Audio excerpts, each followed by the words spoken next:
It is the popular saying that an healthy society is a wealthy one.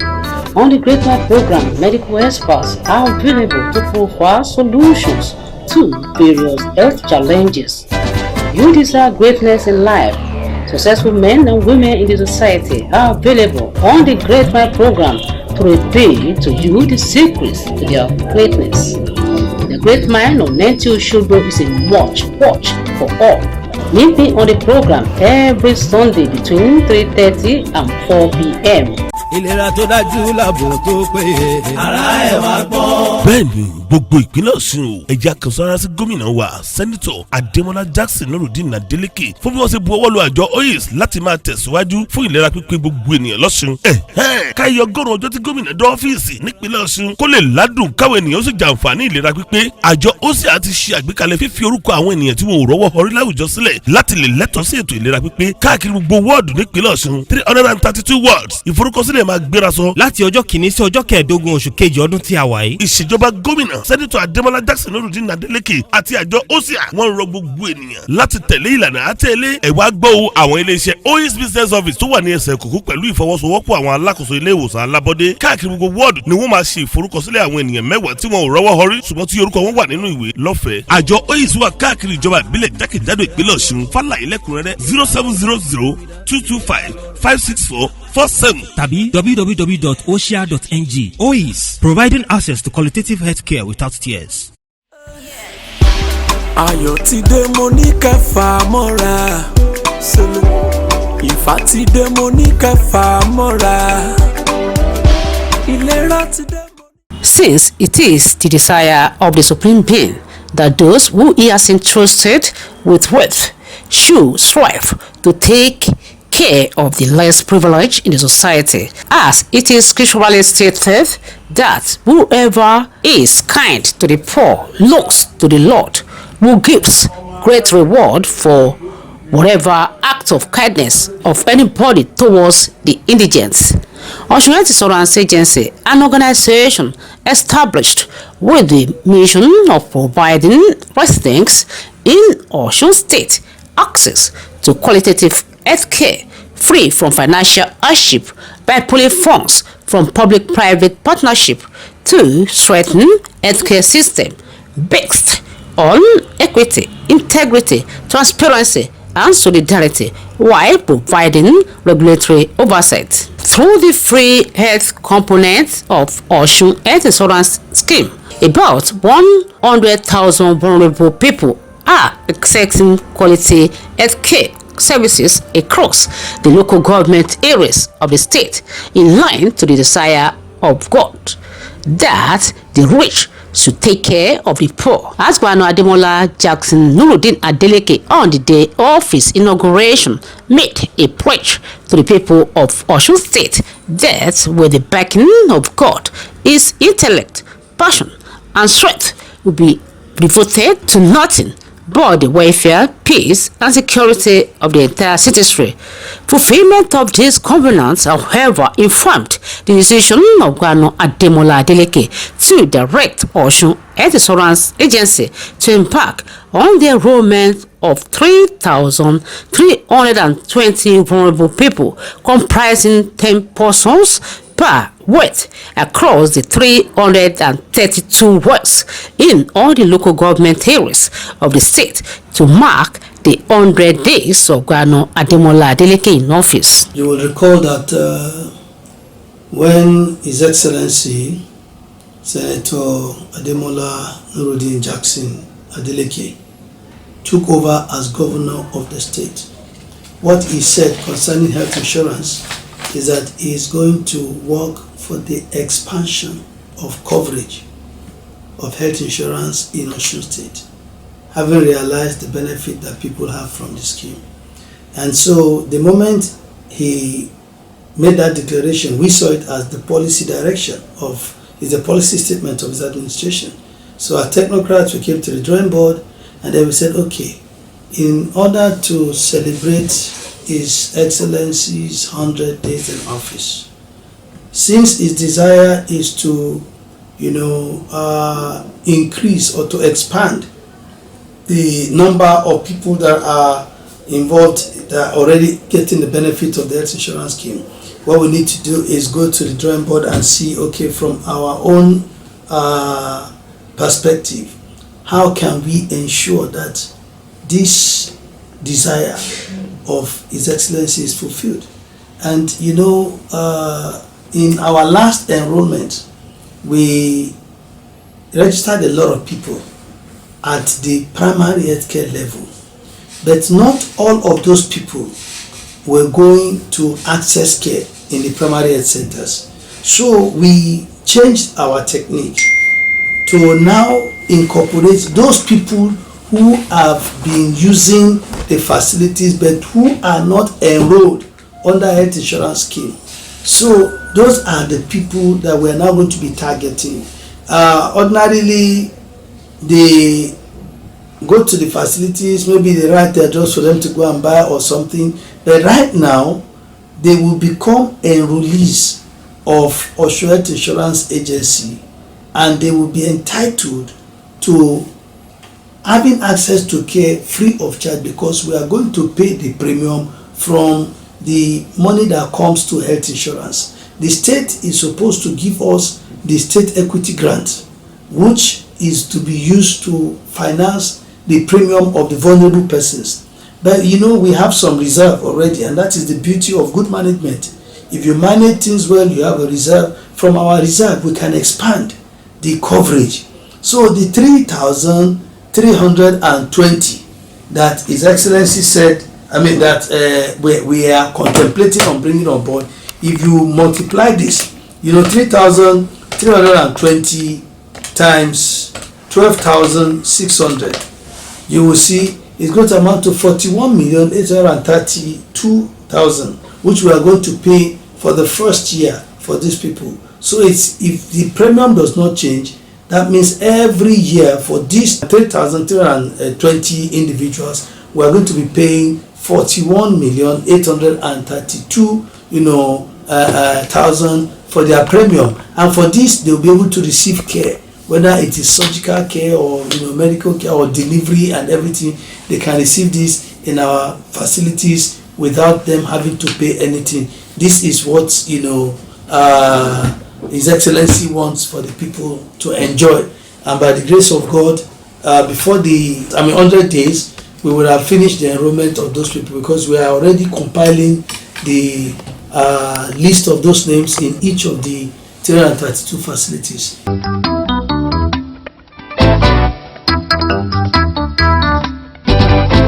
ìlera tó dájú làbò tó péye. ara ẹ̀ wá gbọ́. bẹ́ẹ̀ni gbogbo ìpínlẹ̀ Ọ̀ṣun o ẹ̀já kan sára sí gómìnà wa sẹ́nitọ̀ Adémọ́lá Jackson Nurudeen Adeleke fún bí wọ́n ṣe bu ọwọ́ lu àjọ OAS láti máa tẹ̀síwájú fún ìlera pípé gbogbo ènìyàn lọ́ṣun. káyọ̀ ọgọ́rùn-ún ọjọ́ tí gómìnà dé ọ́fíìsì nípínlẹ̀ Ọ̀ṣun kó lè ládùn káwọn ènìyàn ó sì jàǹfààní ìlera pípé. àjọ OAS ti ṣe àgbékalẹ̀ fífi orúkọ àwọn ènìyàn tí wọn ò rọ́wọ́ họrí láwùjọ sílẹ̀ láti lè lẹ́tọ̀ọ́ sí ètò ìlera pípé káàkiri gbogbo wọ́ọ̀dù nípínlẹ̀ Ọ̀ṣun 332 wards. ìforúkọsílẹ̀ máa gbéra sọ láti ọjọ́ kìíní sí ọjọ́ kẹẹ̀ẹ́dógún oṣù kejì ọdún tí a wà yìí. ìṣèjọba gómìnà sẹ́nitọ̀ Adémọ́lá Jackson Nurudeen Adeleke àti àjọ OSIA wọ́n rọ gbogbo ènìyàn láti tẹ̀lé ìlànà àtẹ̀lé ẹ̀wá gbọ́ àwọn iléeṣẹ́ OAS business office tó wà ní ẹsẹ̀ kòkó pẹ̀lú ìfọwọ́sowọ́pọ̀ àwọn alákòóso ilé ìwòsàn alábọ́dé káàkiri gbogbo wọ́ọ̀dù ni wọ́n máa ṣe ìforúkọsílẹ̀ àwọn ènìyàn 10 tí wọn ò rọ́wọ́ họrí ṣùgbọ́n tí orúkọ wọn wà nínú ìwé lọ́fẹ̀ẹ́. àjọ OAS wà káàkiri ìjọba ìbílẹ̀ jákèjádò ìpínlẹ̀ Ọ̀ṣun fàlàyé lẹ́kùnrẹ́rẹ́ 0700-225-56447 tàbí www.osia.ng. OAS, providing access to qualitative healthcare without tears. fàmọ́ra ẹ̀mí gígùn lọ́sàn-án yà kò sóhun tó pọ̀ jù láti fi wá rẹ̀ tó bá fẹ́ kára máa jí pépé. This agency and the scheme that it's operating, that is OAS, it is operating to what extent it has affected the lives of people. In fact, you have been to the field on many occasions. You have listened to the people. They have told you people who would have died in the process of childbirth, but who were saved by Osun Health Insurance Agency through the OAS, Osun Health Insurance Scheme. People who will go for operation, informal sector, market women, self-employed people who will go for operation for delivery, and they will only be paying 10,000, 11,000 for cesarean section that would have been costing them 200,000. That's how it is affecting the lives of the people. The last month, I did an analysis of the total number of people that received treatment under our care. We had 64,000 encounters. 64,000 encounters for the month. Now, for the 64,000 encounters, the total money paid was 12 million across the state. The total 10% that the individuals paid was 12 million. So if you want to know the impact on the purse of those people, if they were not on health insurance, for each of that encounter, they will pay consultation fee. The consultation fee is 1,000 naira. So you multiply 1,000 by 64,000 encounters, you already have 64 million.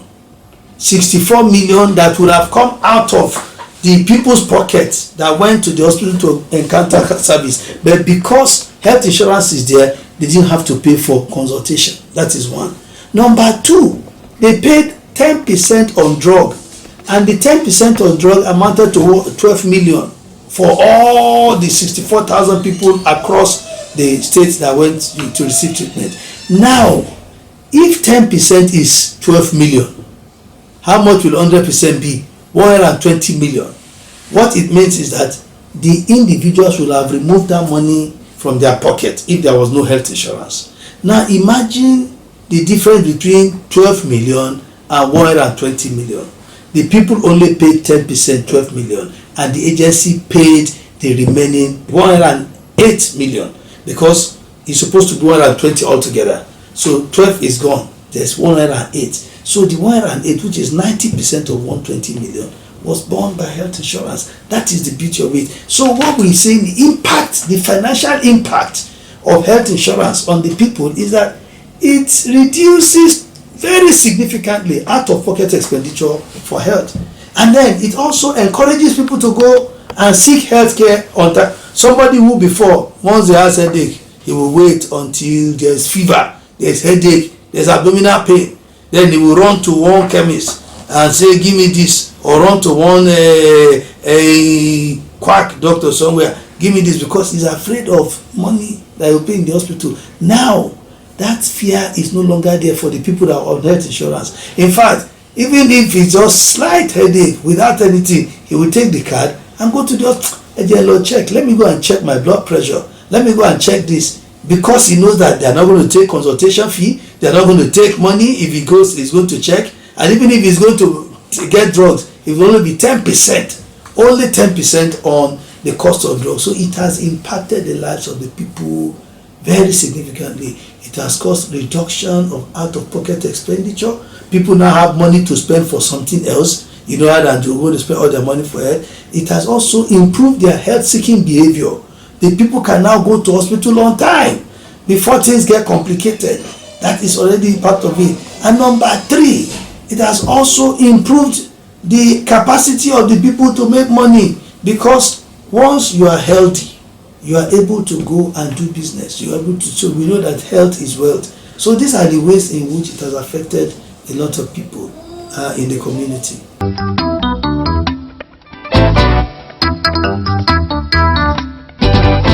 ìlera tó dájú làbò tó péye. ara ẹ̀ wá gbọ́. bẹ́ẹ̀ni gbogbo ìpínlẹ̀ Ọ̀ṣun o ẹ̀jẹ̀ àkànṣọ́ra sí gómìnà wa sẹ́nitọ̀ Adémọ́lá Jackson Nurudeen Adeleke fún bí wọ́n ṣe bu ọwọ́ lu àjọ OAS láti máa tẹ̀síwájú fún ìlera pípé gbogbo ènìyàn lọ́ṣun. káyọ̀ ọgọ́rùn-ún ọjọ́ tí gómìnà dé ọ́fíìsì nípínlẹ̀ Ọ̀ṣun kó lè ládùn káwọn ènìyàn ó sì jàǹfààní ìlera pípé. àjọ OAS ti ṣe àgbékalẹ̀ fífi orúkọ àwọn ènìyàn tí wọn ò rọ́wọ́ họrí láwùjọ sílẹ̀ láti lè lẹ́tọ̀ọ́ sí ètò ìlera pípé káàkiri gbogbo wọ́ọ̀dù nípínlẹ̀ Ọ̀ṣun 332 wards. ìforúkọsílẹ̀ máa gbéra sọ láti ọjọ́ kìíní sí ọjọ́ kẹẹ̀ẹ́dógún oṣù kejì ọdún tí a wà yìí. ìṣèjọba gómìnà sẹ́nitọ̀ Adémọ́lá Jackson Nurudeen Adeleke àti àjọ OSIA wọ́n rọ gbogbo ènìyàn láti tẹ̀lé ìlànà àtẹ̀lé ẹ̀wá gbọ́ àwọn iléeṣẹ́ OAS business office tó wà ní ẹsẹ̀ kòkó pẹ̀lú ìfọwọ́sowọ́pọ̀ àwọn alákòóso ilé ìwòsàn alábọ́dé káàkiri gbogbo wọ́ọ̀dù ni wọ́n máa ṣe ìforúkọsílẹ̀ àwọn ènìyàn 10 tí wọn ò rọ́wọ́ họrí ṣùgbọ́n tí orúkọ wọn wà nínú ìwé lọ́fẹ̀ẹ́. àjọ OAS wà káàkiri ìjọba ìbílẹ̀ jákèjádò ìpínlẹ̀ Ọ̀ṣun fàlàyé lẹ́kùnrẹ́rẹ́ 0700-225-56447 tàbí www.osia.ng. OAS, providing access to qualitative healthcare without tears. ayọ̀ ti dé mo ní kẹfà mọ́ra sólò ìfà ti dé mo ní kẹfà mọ́ra ìlera ti dé. bó ti ṣe jẹ́ wípé ó jẹ́ ìfẹ́ ọkàn Olódùmarè wípé kí àwọn tí òun bùkún máa ṣe ìrànlọ́wọ́ fún àwọn tó kù díẹ̀ fún láwùjọ, èyí tí ìwé mímọ́ sì ṣe sọ wípé ẹnikẹ́ni tó bá ṣàánú fún ẹni tí kò ní yá Ọlọ́run lówó ni, èyí tí Ọlọ́run sì máa ń kórè ìbùkún ńlá fún irúfẹ́ ènìyàn tó ṣàánú fún ẹni tí kò ní. Àjọ Adójútòfò ìlera ìpínlẹ̀ Ọ̀ṣun iléeṣẹ́ tí ìdásílẹ̀ rẹ̀ rọ̀gbọ̀kú lé àgbójúsùn láti rí i pé gbogbo olùgbé ìpínlẹ̀ Ọ̀ṣun ló ní àǹfààní sí ìlera tó péye tí kò mú ìnira ìnáwó kankan dání nípa ìfọwọ́sowọ́pọ̀ pẹ̀lú iléeṣẹ́ àdáni láti fún ètò ìlera lókun pípé pẹ̀lú ìfòtítọ́ inú ṣiṣẹ́ àti àìsójúsàájú fún ẹnikẹ́ni. Nípasẹ̀ abala ètò ìlera ọ̀fẹ́ tí àjọ Adójútòfò ìlera ìpínlẹ̀ Ọ̀ṣun ṣe, ó ti ń lọ bí 100,000 ènìyàn tí kò rọ́wọ́ orí láwùjọ tó ń jẹ àǹfààní ètò ìlera wípé láláìsan owó kọ̀ọ̀kan bó ti wù ó mọ̀ káàkiri àwọn ìjọba ìbílẹ̀ gbogbo ní ìpínlẹ̀ Ọ̀ṣun. Èyí ló wà ní ìlànà sí ìfẹ́ ọkàn Olódùmarè wípé kí ẹni tó ní máa ṣe ìrànlọ́wọ́ fún ẹni tí kò ní láwùjọ. Gẹ́gẹ́ bí gómìnà Adémọ́lá Jackson Nurudeen Adeleke ti ṣe gba Ekwida láti máa tukọ̀ ìpínlẹ̀ Ọ̀ṣun lọ́jọ́ náà gan ló dá májẹ̀mú pẹ̀lú gbogbo olùgbé ìpínlẹ̀ Ọ̀ṣun wípé pẹ̀lú àtìlẹ́yìn Olódùmarè òun yóò fi gbogbo ọgbọ́n, ipá àti agbára tó Olódùmarè fún òun sin àwọn ènìyàn ní mímú ẹ̀jẹ̀ náà ṣẹ bí gómìnà ti ṣe ń múra láti ṣayẹyẹ 100 ọjọ́ lórí àlééfà. Ó ti sọ fún àjọ Adójútòfò ìlera ìpínlẹ̀ Ọ̀ṣun láti lọ sí gbogbo wọ́ọ̀dù tó wà ní àwọn ìjọba ìbílẹ̀ ní ìpínlẹ̀ Ọ̀ṣun láti forúkọ ènìyàn mẹ́wàá sílẹ̀ ní gbogbo àwọn wọ́ọ̀dù náà láti jẹ́ kí wọ́n bẹ̀rẹ̀ sí ní jẹ àǹfààní ètò ìlera tó péye láláìsan owó kankan bó ti wù ó mọ́.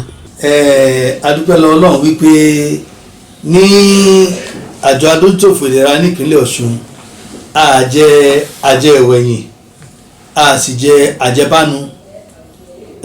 A máa ń pọn omi de òǹgbẹ ní nǹkan tó ń jẹ́ Adójútòfò ìlera náà ní pípọn mi dòǹgbẹ. Ẹ rí i pé débi ọdún 4 tí Ọlọ́run fún wa lórí ọ̀fẹ́ láti wà nígbọnú ètò yìí, Ọlọ́run fún wa lórí ọ̀fẹ́ láti lè ní reserve, nǹkan tó ń pè ní reserve yẹn òun ni ó wà fún àwọn àkànṣe iṣẹ́ oríṣiríṣi tó jẹ́ pé ó ní í ṣe pẹ̀lú ìdàgbàsókè ètò ìlera nípínlẹ̀ Ọ̀ṣun, àti wípé láti fi gba àwọn ẹlòmíì sí àwọn tá a bá rí wípé wọn ò rọ́wọ́ orí tó sì jẹ́ wípé àìsàn bá wọn jà, àìsàn bá wọn fínra, wọn ò sì rọ́wọ́ orí tí wọn fi ní kúpò òjijì. Ìyẹn wà lára nǹkan tí reserve fund wa tó wà fún. A sì wá rí sí wípé bí gómìnà wa ti tún ṣe dé, nǹkan tán sọ náà ni wípé àwọn ò jẹ́ kí ní sáà tí wọ́n yí o, àwọn ò tún mú ètò Adójútòfò ìlera nípínlẹ̀ Ọ̀ṣun kó gbòòrò sí i, pé àwọn ò tún fẹ́ kí àwọn ọ̀pọ̀lọpọ̀ àwọn nǹkan tó wá jẹ àǹfààní ẹ̀. A ti rí wípé 100 ọjọ́ tí wọ́n ṣe lórí àlééfà tá a fẹ́ ṣe ayẹyẹ yìí, a rí pé ara nǹkan tí wọ́n ń pòǹgbẹ lọ́kàn wọn náà ni wípé kí àwọn tí ò rọ́wọ́ orí míì kí àwọn náà tún lè wà nínú ètò Adójútòfò ìlera nípa kí wọ́n lè máa jẹ àǹfààní ẹ̀ ní gbogbo wọ́ọ̀dù kọ̀ọ̀kan èyí tó wà ní ìpínlẹ̀ Ọ̀ṣun. Báṣà ti sọ bẹ́ẹ̀ làwọn náà ṣe lọ́ra bọ́ sórí tábìlì wa tá a sọ pé òkè kí nìkan tó yẹ ká tún ṣe o. Ọ̀nà tá a ṣe náà ni wípé a ti rí wípé tẹ́lẹ̀tẹ́lẹ̀ a ti fi orúkọ àwọn tí ó pọ̀ sí a lọ forúkọ wọn sílẹ̀ nígbà tá a lọ fún enrollment ní àwọn ilé ìwòsàn alábọ́dé tí a lọ ní PAC kọ̀ọ̀kan ní wọ́ọ̀dù kọ̀ọ̀kan. A rí wípé ọ̀pọ̀lọpọ̀ ni ó jẹ́ wípé ó ti forúkọ sílẹ̀ ṣùgbọ́n tí àti ìjàn ló ń tẹ̀ wípé kí wọ́n bẹ̀rẹ̀ sí ń gba ìtọ́jú lábẹ́ ètò ìlera Adójútòfò nípínlẹ̀ Ọ̀ṣun. Sọ orú àwọn bẹ́ẹ̀ orúkọ wọn ti wà ní wọ́ọ̀dù, orúkọ wọn wà ní àwọn ilé ìwòsàn alábọ́dé yẹn. Àwọn la fẹ́ kó jọ láti rí wípé lótìtọ́ àwọn wọ̀nyí wọn ò rọ́wọ́ orí, wọ́n sì ní àwọn àìsàn tó ń bá wọn fínra. A sì ní láti gbà wọ́n torí wípé ìpinnu gómìnà òun náà ni wípé àwọn ò jẹ́ kí ètò Adójútòfò ìlera kó tún gbòòrò sí láti jẹ́ kí àwọn tí wọn ò rọ́wọ́ orí kí wọ́n lè wọlé sí. So ìyẹn náà ni a máa ṣe láàárín ọgọ́rùn-ún ọjọ́ tí wọ́n bẹ̀rẹ̀ ìtukọ̀ ìjọba nípínlẹ̀ Ọ̀ṣun. A rí wípé a ti kó àwọn orúkọ yẹn jọ ní wọ́ọ̀dù kọ̀ọ̀kan, a sì rí wípé wọ́n fi àtẹ káàdì wọn so that nígbà tí a bá ń ṣe ayẹyẹ ọgọ́rùn-ún ọjọ́ His Excellency, a rí wípé káàdì yẹn á tẹ̀ wọ́n lọ́wọ́, àwọn náà máa pín káàdì lé wọn lọ́wọ́ wípé tó a ti rí wípé ẹ rọ́wọ́ orí o, ẹ sì ní àìsàn, ẹ wá máa gba ìtọ́jú tó péye ní o, kì í ṣe kíni èyí tó múnádóko tí ó jẹ́ wípé tí àwọn ilé ìwòsàn alábọ́dé tàn bá lè tọ́jú wọn, wọ́n tún rí fà wọn lọ sí àwọn ilé ìwòsàn tó tún ga jù yẹn lọ, tó dẹ̀ jẹ́ wípé wọn ò ní láti san kọ́bọ̀, ọ̀fẹ́ náà sì ló máa jẹ́. So àwọn ètò àmì káàdì tí gómìnà bá ti fún wọn ní káàdì yẹn, nǹkan tí káàdì yẹn tó máa ṣe ní àǹfààní ńláńlá òun ló jẹ́ fún àwọn tá a máa fún ní káàdì yẹn. Bá a dẹ̀ ṣe máa ṣe ní lọ́rùn tó jẹ́ wípé kò ní jẹ́ pé bóyá ó máa lówó òṣèlú nínú, ṣùgbọ́n àwọn tó jẹ́ wípé wọ́n nílò ẹ̀ òun ni wọ́n máa rí. Ẹ mọ̀ pé tí gómìnà bá ti di gómìnà, ó ti di gómìnà gbogbo aráàlú ni, kì í ṣe gómìnà APC àbí PDP nìkan ni. So nǹkan táwọn dẹ̀ sọ ni pé àná àwọn fẹ́ káwọn aráàlú jẹ́ àǹfààní kinní yìí. So àwọn tó ti jẹ́ pé a rí pé wọn ò rọ́wọ́ rí tó wà ní wọ́ọ̀dù kọ̀ọ̀kan tó sì láìsàn, àwọn ni a máa mú sí inú ètò yẹn. mẹ́wàá ní wọ́ọ̀dù kọ̀ọ̀kan, ní primary health care kọ̀ọ̀kan, àwọn yẹn ni a máa ṣe káàdì fún wọn. Gómìnà á dẹ̀ pín káàdì yẹn fún wọn gbàtà bá ń ṣe ayẹyẹ ọgọ́rùn-ún ọjọ́ tí wọ́n wọlé àlééfà. Bó ṣe rí nìyẹn.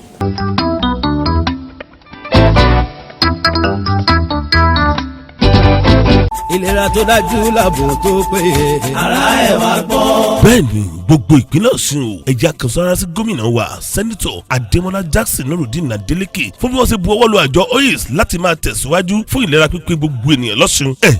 káyọ̀ ọgọ́rùn-ún ọjọ́ tí gómìnà dé ọ́fíìsì nípínlẹ̀ Ọ̀ṣun kó lè ládùn káwọn ènìyàn ó sì jàǹfààní ìlera pípé. àjọ OAS ti ṣe àgbékalẹ̀ fífi orúkọ àwọn ènìyàn tí wọn ò rọ́wọ́ họrí láwùjọ sílẹ̀ láti lè lẹ́tọ̀ọ́ sí ètò ìlera pípé káàkiri gbogbo wọ́ọ̀dù nípínlẹ̀ Ọ̀ṣun 332 wards. ìforúkọsílẹ̀ máa gbéra sọ láti ọjọ́ kìíní sí ọjọ́ kẹẹ̀ẹ́dógún oṣù kejì ọdún tí a wà yìí. ìṣèjọba gómìnà sẹ́nitọ̀ Adémọ́lá Jackson Nurudeen Adeleke àti àjọ OAS wọ́n rọ gbogbo ènìyàn láti tẹ̀lé ìlànà àtẹ̀lé ẹ̀wá gbọ́ àwọn iléeṣẹ́ OAS business office tó wà ní ẹsẹ̀ kòkó pẹ̀lú ìfọwọ́sowọ́pọ̀ àwọn alákòóso ilé ìwòsàn alábọ́dé káàkiri gbogbo wọ́ọ̀dù ni wọ́n máa ṣe ìforúkọsílẹ̀ àwọn ènìyàn 10 tí wọn ò rọ́wọ́ họrí ṣùgbọ́n tí orúkọ wọn wà nínú ìwé lọ́fẹ̀ẹ́. àjọ OAS wà káàkiri ìjọba ìbílẹ̀ jákèjádò ìpínlẹ̀ Ọ̀ṣun. fàlàyé lẹ́kùnrẹ́rẹ́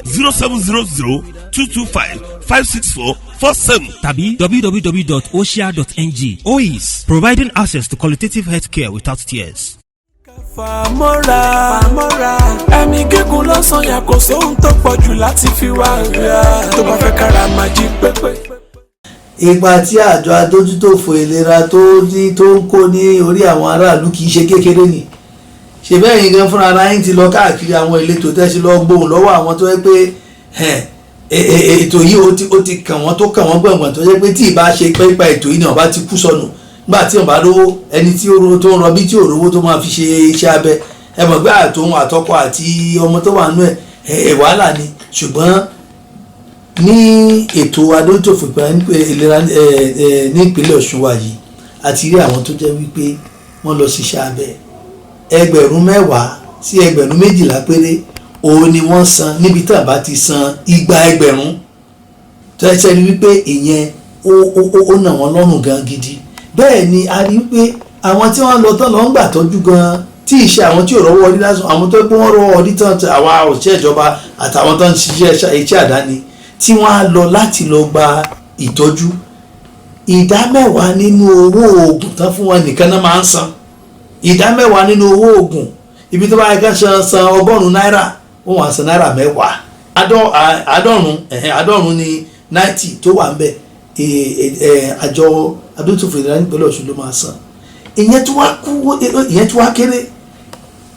nǹkan wà tó máa ń pè ní consultation fee tó bá lọ sí hospital wípé mo fẹ́ rí dókítà báyìí ó kọ́kọ́ sanwó káàdì ó san consultation fee 1,000.